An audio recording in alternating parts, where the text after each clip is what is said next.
sama-sama kita niati kitab kita ini dengan niatan thalabul ilm. Kita akan membahas tentang wudu. Apa itu wudu menurut agama? Bagaimana kriteria berwudu? Apa saja yang dilakukan saat orang berwudu? Dan apa saja kalau memang cukup waktunya hal-hal yang pernah membatalkan wudu. Dalam Al-Quran, ayat wudu itu hanya kita temukan satu saja. Jadi wudu yang demikian penting dalam hidup kita, yang Bapak lakukan paling tidak mungkin satu hari satu malam 5 kali, itu ayatnya cuma satu, yaitu ayat dalam surat Al-Maidah, ya ayyuhalladzina amanu idza qumtum ilas salati faghsilu wujuhakum wa aydiyakum ilal marafiqi wamsahu bi ru'usikum wa arjulakum ilal ka'bain. Kalau Bapak lihat timeline-nya, mulai Nabi diangkat jadi Rasul itu sampai wajib sholat, itu ada rentang masa 11 tahun. Jadi Nabi diangkat menjadi Rasul di usia 40. Perintah sholat baru ada pada peristiwa Isra Mi'raj. Kewajiban sholat itu menandai kewajiban wudu. Yang orang kadang tidak paham adalah menyangka bahwa dalam masa 11 tahun itu Nabi tidak pernah sholat. Ini yang salah paham. Jadi kalau Nabi nerima wahyu di usia 40, nerima kewajiban sholat di usia 51, apakah kemudian Nabi tidak pernah sholat dalam masa 11 tahun itu? Nabi sholat, tapi sholatnya belum wajib, dan sholatnya belum sholat 5 waktu. Kalau kita pahami pola turunnya Al-Quran, ayat pertama turun, belum ada ayat sholat, belum ada. Ayat kedua turun, belum ada tentang sholat. Tapi ayat yang ketiga dan keempat turun, itu sudah mulai membahas sholat. Ayat turun pertama itu Al-Alaq, masih tentang belajar. Ayat turun kedua itu Al-Qalam, masih tentang akhlak. Tapi ayat turun ketiga, keempat itu sudah mulai tentang sholat. Ketika sudah dibahas sholat itu, pasti sudah dibahas apa saja yang harus dilakukan sebelum orang melakukan sholat. Nah, kalau wajibnya wudu itu sama dengan wajibnya sholat, baru ada sesudah peristiwa Isra Mi'raj. Baru ada sesudah peristiwa Isra Mi'raj. Dalam Al-Quran bahkan kata-kata wudu tidak disebut sama sekali, tidak. Kalau cari indeks wudu dalam bahasa Arab, kita cari dalam Al-Quran, tidak. Al-Quran hanya menyebutkan membasuh dan mengusap. Kalau kalian hendak sholat, basuhlah mukamu, lalu kemudian basuhlah tangan, usaplah kepala, basuhlah kaki. Membasuh tangan sampai sikut dan membasuh kaki sampai kedua mata kaki. Kira-kira Pak, yang bikin wajib wudu itu apa? Bapak wajib wudu kalau Bapak mau ngapain? Enggak banyak. Hal-hal yang Bapak wajib wudu itu enggak banyak. Satu yang paling penting sholat. Ini wajib wudu. Orang mau sholat dia wajib wudu. Tapi ada sholat kadang-kadang orang nggak wudu. Ada, misalnya kondisional, tayamum. Orang mau tawaf, wajib dia wudu, wajib. Orang mau megang mushaf, wajib dia wudu. Di luar 3 ini nggak ada yang wajib wudu. Muazzin datang waktu sholat, dia mau azan, nggak wajib dia wudu, nggak wajib. Mungkin orang mandangnya, oh nggak ideal, dia ngajak orang sholat, tapi dia sendiri belum pada posisi siap untuk sholat. Memang azan itu tidak wajib wudu. Yang wajib wudu kalau dia mau sholat.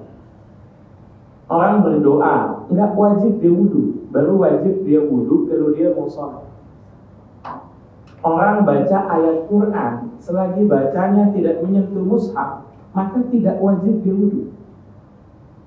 Bapak baca Quran melalui gadget misalnya, itu bapak nggak wajib wudu. Loh, tapi itu kan mushaf, itu mushaf elektronik. Hanya berlaku mushaf saat bapak buka aplikasinya. Ketika bapak close, itu sudah tidak mushaf lagi. Maka kemudian ulama mengatakan itu tidak dianggap sebagai mushaf. Hanya 3 ini. Jadi kalau mau sholat, kalau mau tawaf, lalu kemudian kalau dia mau menyentuh mushaf. Dalam wudhu itu nanti ada yang namanya fardunya, ada yang namanya sunnahnya, ada yang namanya adabnya. Ini beda-beda. Lalu fardu itu basicnya yang harus ada. Kalau dia tidak ada, wudhunya tidak sah. Ada sunnahnya. Sunnah ini sifatnya kesempurnaan. Nanti ada adabnya. Adab ini berlengkap. Kita bahas dari dasar, kita bahas dari fardunya dulu. Fardunya wudhu yang pertama itu niat. Niat itu apa sih? Niat itu keinginan yang disertai aksi. Itu niat. Dalam bahasa Arab niat itu qasdus syai'i muqtarinan bi fi'lihi. Ingin melakukan sesuatu sambil dimulai. Itu niat. Jadi kalau aksinya nggak ada, namanya belum niat. Bapak bilang, oh saya niat mau umrah bulan depan, itu belum niat. Orang disebut niat umrah itu kalau dia sampai bandara Jeddah, lalu kemudian pakai pakaian ihram, lalu kemudian dia labbaik Allah, itu baru kemudian disebut niat. Jadi keinginan yang disertai dengan aksi. Itu. Saya nanti malam niat mau sholat tahajud. Itu belum niat itu. Yang disebut niat itu, kalau malam itu Bapak bangun, malam itu Bapak wudu, malam itu Bapak kemudian siap melakukan sholat, sudah membentangkan sejadah menghadap kiblat, lalu kemudian takbir, itu yang disebut sebagai niat. Selagi aksi tidak ada dalam bahasa Arab atau dalam fikih tidak disebut sebagai niat, itu disebut sebagai wacana saja itu, wacana. Saya niat pengen, kecuali puasa. Kalau puasa itu niatnya bisa dimulai sebelum aksinya atau bahkan sesudah aksinya. Contoh kalau puasa ya, saya niat mau puasa besok, boleh, nggak apa-apa kalau puasa. Maka orang niat puasa itu niatnya habis tarawih, puasanya besok, itu boleh, nggak apa-apa. Tapi kalau niat sholat itu sambil takbir. Kalau puasa itu unik Pak. Kalau puasa wajib, niatnya harus sebelum aksinya. Kalau puasa sunnah, niatnya boleh sesudah aksinya. Boleh. Saya itu waktu masih di pesantren, seringkali puasa sunnah itu karena terpaksa, karena nggak punya uang buat sarapan. Jadi kalau pagi itu teman-teman pada sarapan bawa uang, kita nggak pegang uang begitu, cari-cari utangan nggak dapat gitu. Cari-cari utangan nggak dapat, ya udah tunggu sampai istirahat nih. Ada rezeki datang apa enggak? Kadang-kadang ada teman sekamar yang sambangan, orang tuanya datang, biasanya ada makanannya itu. Kok sampai kemudian waktu istirahat sekolah nggak ada sambangan tuh, nggak ada orang tua yang jenguk santri. Udah, daripada lapar sampai maghrib diniati puasa, boleh. Kalau puasa sunnah boleh, kalau puasa sunnah. Jadi puasa itu unik, niatnya boleh sebelum aksinya, atau puasa sunnah, aksinya boleh mendahului niatnya, bisa. Bahkan kalau dalam mazhab Hanafi, itu unik sekali. Selagi belum maghrib, masih bisa niat sholat. Selagi belum azan maghrib, masih bisa niat sholat. Saya contohkan begini misalnya. Ada orang kerjanya malam. Begitu kerja malam pulang, subuh, sholat, tidur. Bangun-bangun zuhur, masih ngantuk. Tidur lagi, habis sholat zuhur tidur lagi. Bangun-bangun asar, sholat, habis sholat, lihat TV, lihat apa, jam 5 berasa perutnya lapar. Wah lapar nih gue, kayaknya belum makan dari subuh. Azan maghrib jam 6 kurang 15. Lalu kemudian dia baru niat puasa, itu jam setengah 6. Kalau menurut mazhab Hanafi, kalau puasanya sunnah, sah itu puasanya. Asal niatnya masih belum azan maghrib. Cuma kalau versi Imam Hanafi, puasanya 15 menit, ya pahalanya 15 menit sama ya. Jadi jangan minta niatnya jam setengah 6 tapi minta pahala sejak subuh, itu nggak bisa. Sebab sejak subuh itu dia baru tidur saja. Oke, jadi yang pertama niat wudu. Niat wudu dilakukannya kapan? Niat wudu dilakukan saat membasuh muka. Niat itu tidak harus bahasa Arab. Niat itu tidak harus diucapkan. Diucapkan boleh, nggak diucapkan nggak apa-apa. Pakai bahasa Arab boleh, pakai bahasa Indonesia juga boleh. Jadi saya sering bilang sama adik-adik di usia sekolah dasar itu, kalau seandainya belajar niat, selain menghafalkan bahasa Arabnya, hafalkan juga bahasa Indonesia. Biar paham yang diniati itu apa. Kadang-kadang sampai SMP, sampai SMA ditanya niat wudu bisa. Gimana wudu niatnya? Nawaitul wudu'a li rabbil hadasil asghari fardhon lillahi ta'ala. Ketika kita tanya, itu maksudnya apa itu? Enggak tahu, Ustaz. Pokoknya saya ngapalin dari kecil. Nah, ini bahaya. Di niat itu diucapkan enggak apa-apa, tidak diucapkan dalam hati enggak apa-apa. Pakai bahasa Arab enggak apa-apa, pakai bahasa Indonesia enggak apa-apa. Intinya niat itu hanya mengungkapkan bahwa dia akan melakukan ibadah wudu. Tujuannya wudu menghilangkan hadas kecil. Hukum wudunya fardu karena Allah Ta'ala. Basuh muka. Mana yang disebut muka? Muka itu patokannya Pak. Kalau atas bawah itu mulai dari sini ya. Awal dahi, tempat tumbuhnya rambut, sampai bawah dagu sini.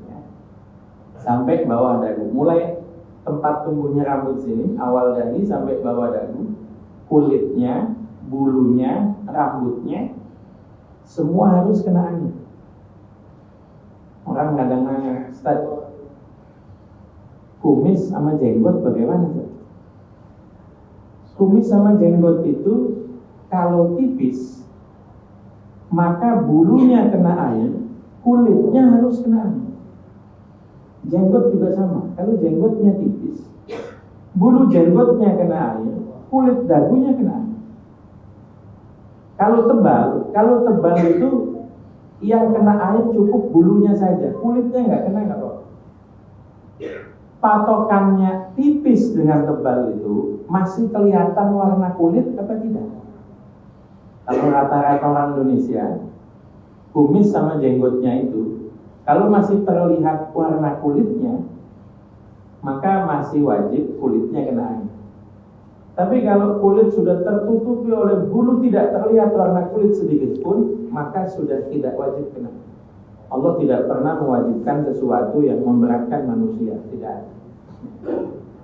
Lalu kemudian, kalau batasannya samping kiri kanan itu, mulai ujung pipi, patokan ujung pipi itu bawah telinga. Jadi mulai ujung telinga kanan sampai ujung telinga kiri, atas dahi sampai bawah dagu, semuanya kena air. Kena air itu bebas Pak. Apakah Bapak wudunya di kolam, berarti pakai tangan?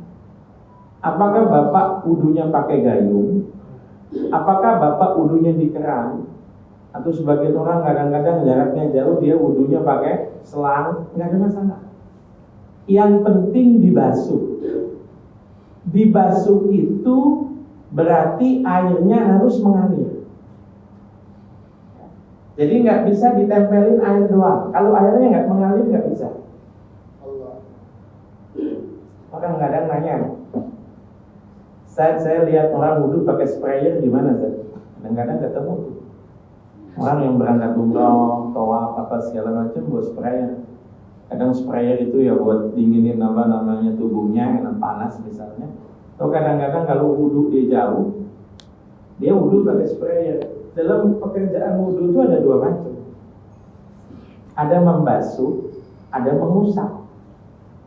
Mengusap ini satu kali, hanya kepala saja.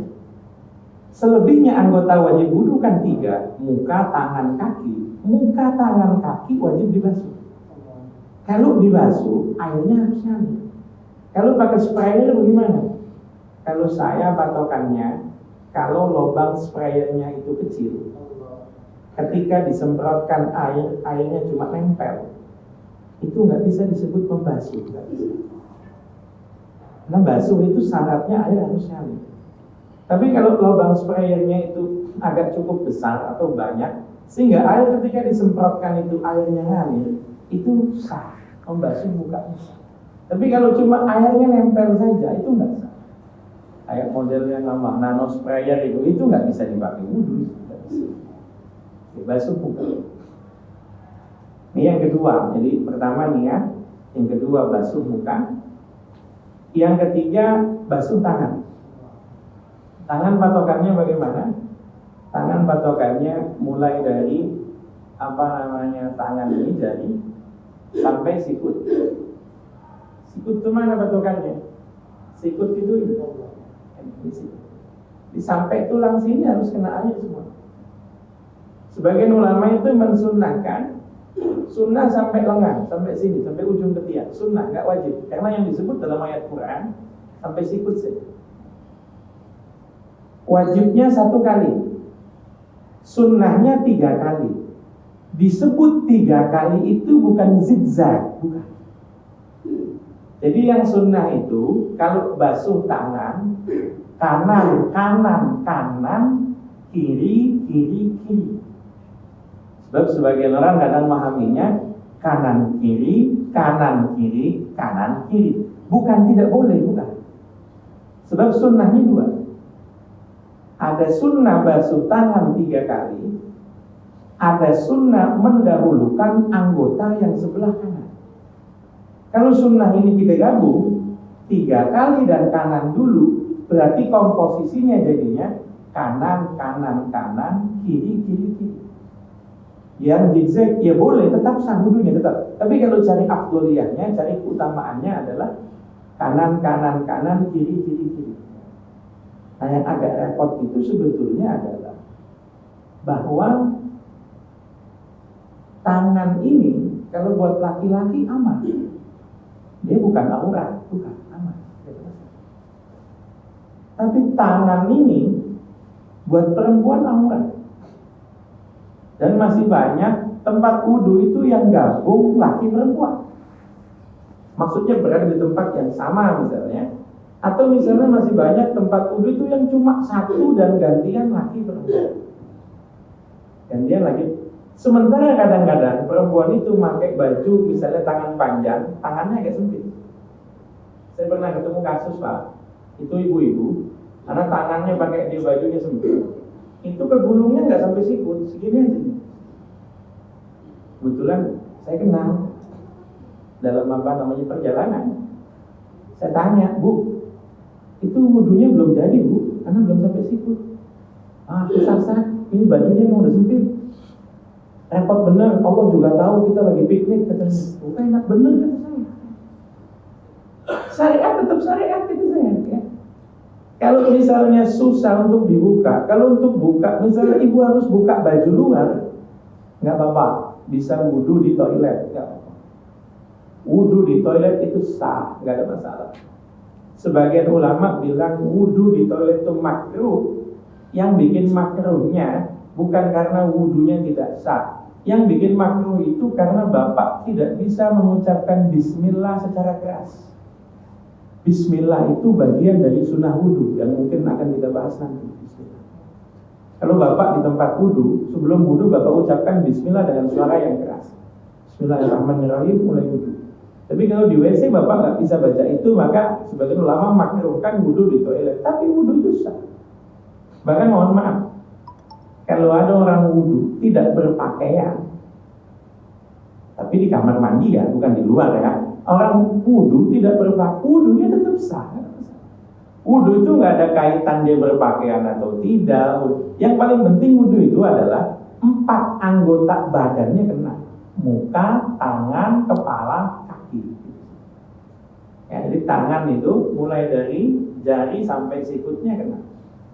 Ya, wajibnya 1 kali, sunnahnya 3 kali, sunnahnya tangan yang kanan dulu.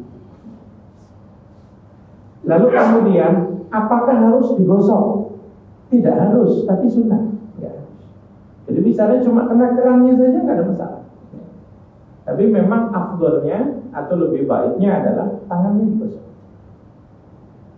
Sesudah itu mengusap kepala. Mengusap kepala ini bisa rambutnya, bisa kulit kepalanya. Pilihan. Jadi misalnya nggak ada rambutnya, kulit kepala saja boleh. Atau misalnya dia rambutnya saja boleh, tapi rambut yang berada di kepala. Kalau rambutnya sudah tidak di area kepala nggak bisa. Bapak misalnya ada yang rambutnya gondrong sampai belakang, dan yang diusap rambut belakang. Ini nggak sah nih, karena tidak berada di area kepala, hanya yang di area kepala. Nah, kepala itu kalau kita ikut hadisnya, sebetulnya 1 kali tapi merata itu sudah cukup, lebih sempurna. Jadi nggak 3 kali. Kadang-kadang ada orang yang 3 kali, tapi aslinya 1 kali. Kalau merata itu sudah cukup. 1 kali misalnya kita basahi tangan kita bawa ke belakang, kembalikan lagi ke depan. Begini saja sudah cukup, 1 kali.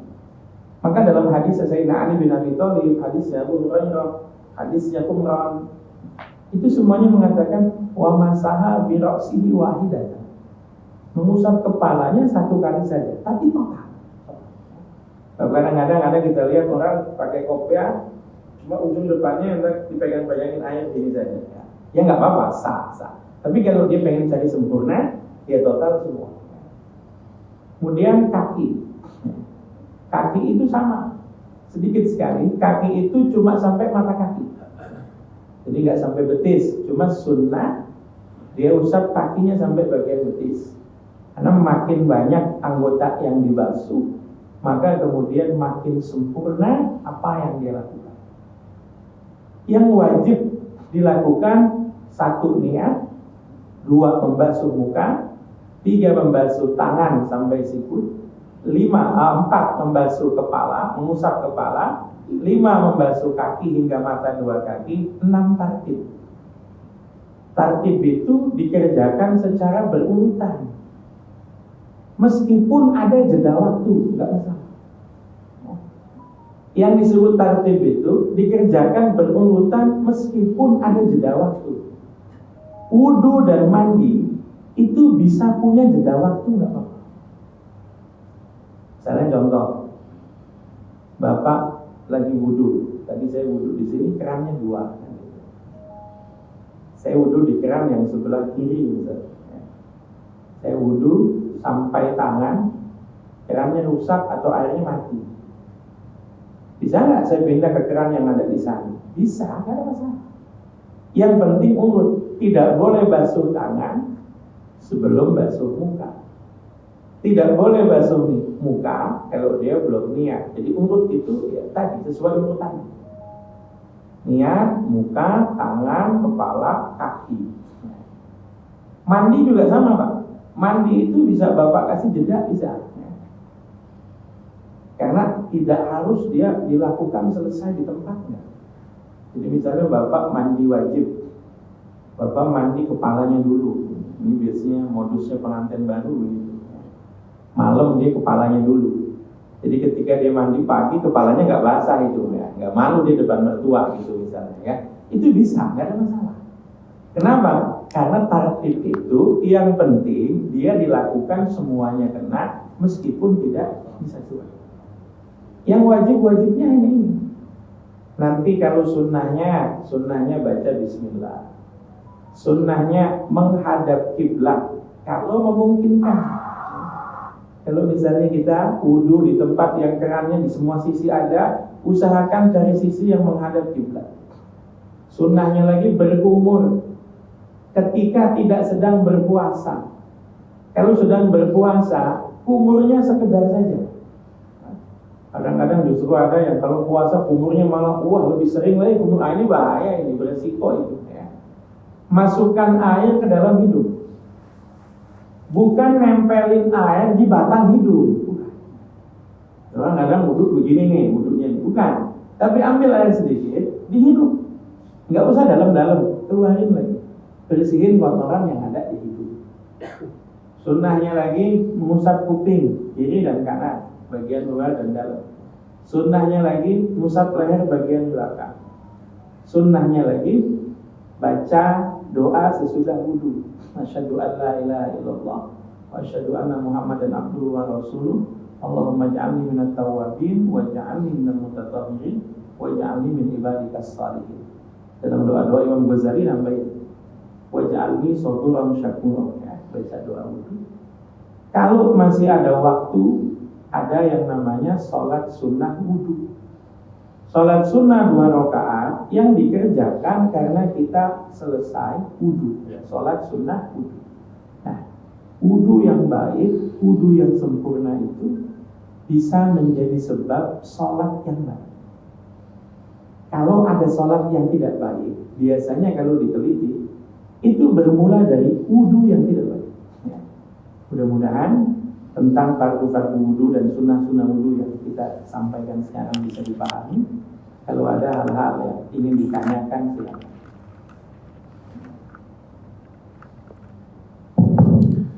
Baik, jazakumullah khairan katsir kepada guru kita yang sudah menyampaikan pada hari ini. Sebelum kita tutup kajian kita pada siang hari ini, kami buka sesi untuk tanya jawab, satu untuk ikhwan, satu untuk akhwat.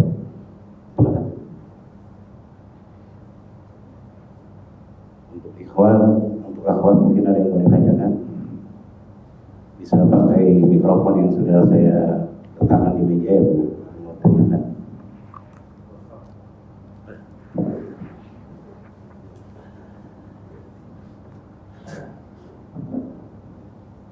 Assalamualaikum warahmatullahi wabarakatuh. Waalaikumsalam. Terkait hubungan untuk sholat itu kan memang syarat sahnya itu harus tepat. Mungkin yang saya tanyakan ini di dalam sholat itu kan kita diwajibkan untuk memakai baju yang terbaik karena kita menghadap Allah Subhanahu wa Ta'ala. Mungkin yang saya tanyakan kadang-kadang kan pekerjaan kita itu kan ada yang seragam nggak pakai kaos atau segala macam ya. Nah itu menurut kewajiban pakaian yang terbaik itu seperti apa ya? Ini aja yang kami tanyakan. Assalamualaikum warahmatullahi wabarakatuh. Assalamualaikum warahmatullahi wabarakatuh. Ada perintah menggunakan pakaian yang baik. Dalam Al-Quran disebut khudzu zinatakum inda kulli masjid. Pakailah pakaian yang baik. Zina itu dalam bahasa Arab artinya hias, berhias ya. Pakaian yang baik, pakaian yang layak ketika di masjid, maksudnya ketika mau sholat. Itu kaitannya adalah 2 hal. Yang pertama, pakaian itu disebut baik kalau dia menutup aurat. Pakaian itu disebut baik kalau dia menutup aurat. Maka barangkali ada yang ketika itu belum menutup aurat, masjidnya menyediakan pakaian yang menutup aurat. Misalnya kayak sini sediakan rompi, misalnya sediakan kemeja, sediakan apa. Atau perempuan disediakan mukena. Sebetulnya sholat tidak pakai mukena nggak apa-apa. Perempuan sholat, dia tidak pakai mukena, asalkan auratnya ketutupan, itu nggak masalah. Jadi tidak ada keharusan pakai gamis, pakai sarung, pakai baju koko, nggak ada. Patokannya menutup aurat. Menutup aurat, kalau laki-laki, aurat ini sebenarnya panjang ya. Ada aurat dalam sholat, ada di luar sholat, ada aurat internal manusia itu ada. Contoh, suami istri itu nggak ada auratnya Pak. Asal cuma berdua doang ya, itu nggak ada auratnya. Jadi nggak ada istilah, oh nggak boleh masih di aurat, nggak ada itu. Kalau suami istri nggak ada. Keluarga yang mahram, auratnya itu lebih longgar daripada orang lain yang bukan mahram. beda. Tapi kalau dalam sholat itu aurat minimal itu adalah tertutupi kemaluan yang dipahami mulai dari dengkul untuk laki-laki sampai pusar. Nutupi dengkul sampai pusar itu dengan celana kolor sudah bisa. Celana kolor yang sampai dengkul itu sudah bisa ya, sudah bisa. Nah cuma tadi kan ada kata-kata zina, jadi bukan cuma sekedar nutupi aurat, tapi pakaian yang pantas gak kira-kira? Ada orang datang kondangan dia pakai celana kolor doang, nggak ada itu. Ada nggak misalnya orang yang hadir di pertemuan resmi memakai? Ada orang yang seragam kantornya memang kaos, boleh nggak dia pakai kaosnya untuk sholat selagi menutupi aurat boleh? Tapi ada model kaos itu yang kalau kemudian dia ruku, mungkin kaosnya kesempitan, kaosnya ngangkat. Ketika kaosnya ngangkat, pusarnya kelihatan. Makanya kemudian disediakan apa? Rompi, jaga-jaga kejadian itu misalnya ada misalnya ya. Tapi kalau pakaiannya layak, pakaian yang menutupi aurat, maka laki-laki pakai kaos pun dia sholat hukumnya sah. Mudah-mudahan bisa dipahami. Baik, terima kasih atas jawabannya. Kita mungkin satu pertanyaan lagi dari akhwat. Tidak ada, mohon izin untuk menutup kajian dengan pembacaan doa. Sama-sama kita tutup dengan doa kafaratul majlis. Subhanakallahumma wa bihamdik, asyhadu an la ilaha illa anta, astaghfiruka wa atubu ilaik. Hadanallahu wa iyyakum ajma'in. Assalamualaikum warahmatullahi wabarakatuh.